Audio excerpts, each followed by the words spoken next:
Welcome to 1189, an online Bible commentary.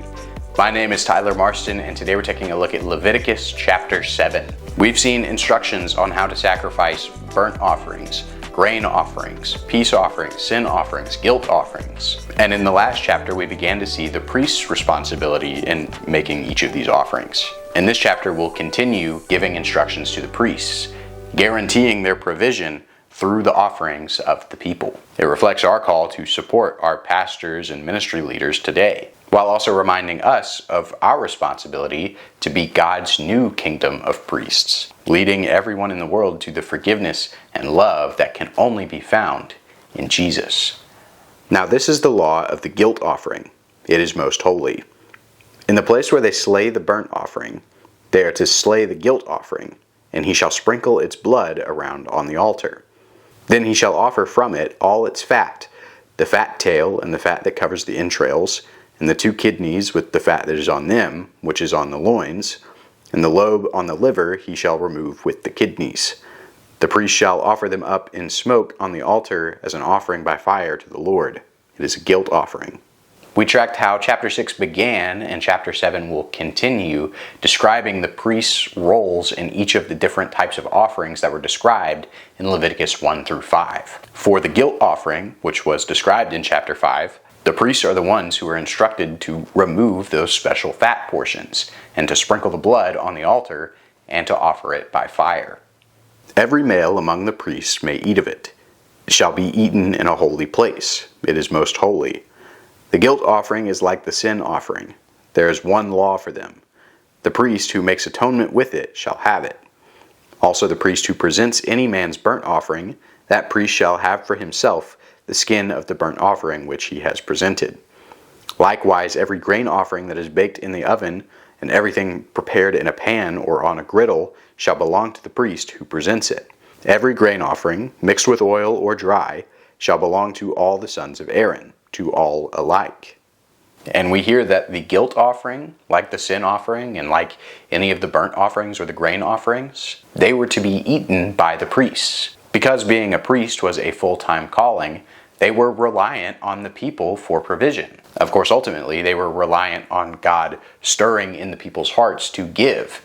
They were reliant on Him for provision. Now, another layer is that these offerings were made holy and consecrated by God, and then were consumed by the priests who represented the people. It was a picture, a symbol of Israel as a whole obeying God's covenant and literally taking in His holiness, His forgiveness, His purity. Verses 11 through 18 describe the role of the priests in peace offerings. Those were described in Leviticus chapter 3 and were made out of an overwhelming gratitude to God. Like the other offerings, the priests were given permission to eat the leftovers of the peace offerings that were both animal and grain-based. However, for the animal offerings, there were some restrictions. They could eat from it that day or sometimes the next day, but never on the 3rd day. Of course, in a world without refrigerators, this was a hygienic issue. But it was also a tie back to the Passover story. In Exodus 12, the Israelites were instructed not to keep any part of their meal as leftovers,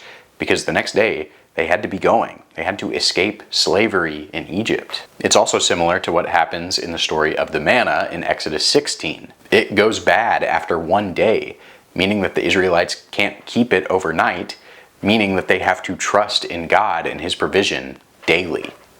Also the flesh that touches anything unclean shall not be eaten. It shall be burned with fire. As for other flesh, anyone who is clean may eat such flesh.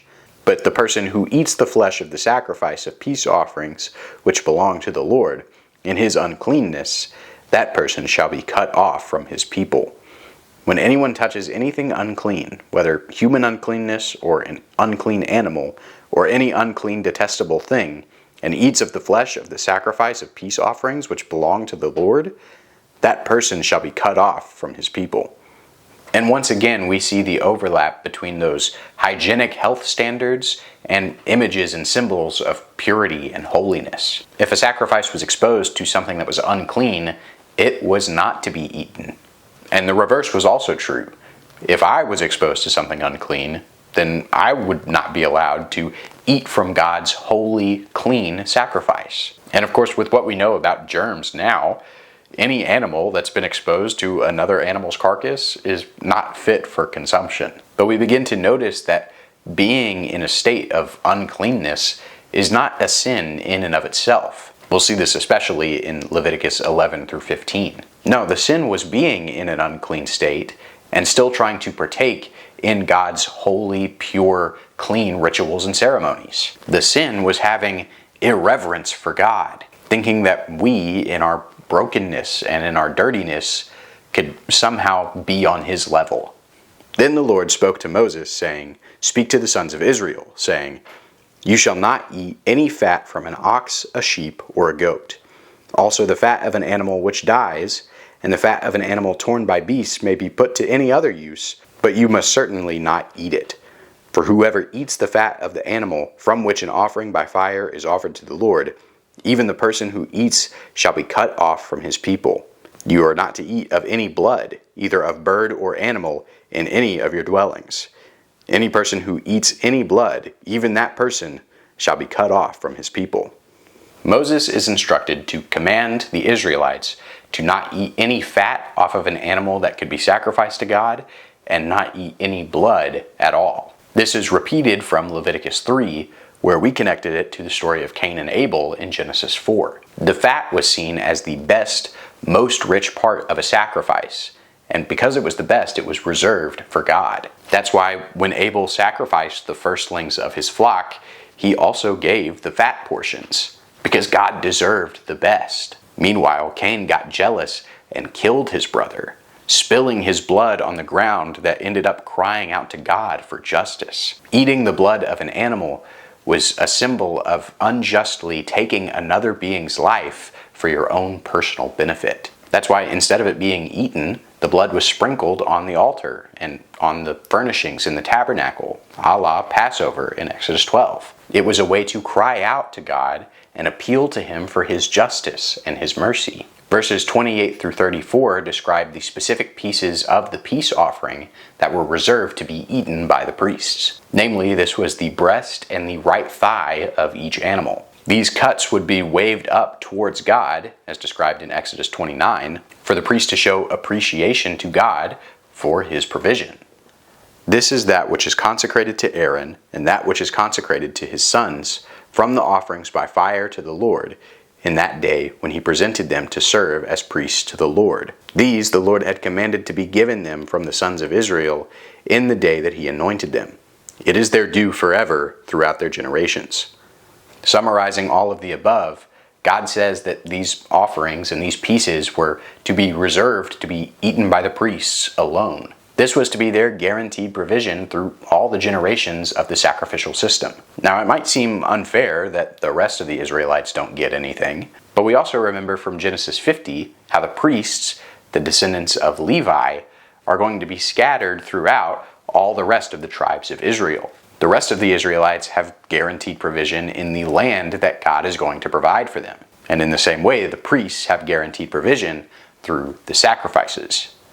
This is the law of the burnt offering, the grain offering, and the sin offering, and the guilt offering, and the ordination offering, and the sacrifice of peace offerings, which the Lord commanded Moses at Mount Sinai in the day that he commanded the sons of Israel to present their offerings to the Lord in the wilderness of Sinai. And the first section of Leviticus, all about the sacrifices, wrap up with a reminder that this is not just someone's opinion. This is what God commanded the Israelites to do when he was speaking to Moses on Mount Sinai. It's a call for everyone to remember what God said and obey it. And in the same way, we need to obey what God has called us to do. We need to make sure we're providing for and supporting our pastors and our ministry leaders. Of course, financially, but also spiritually and mentally and emotionally. A truly godly pastor has given up his own ambitions to serve his church body.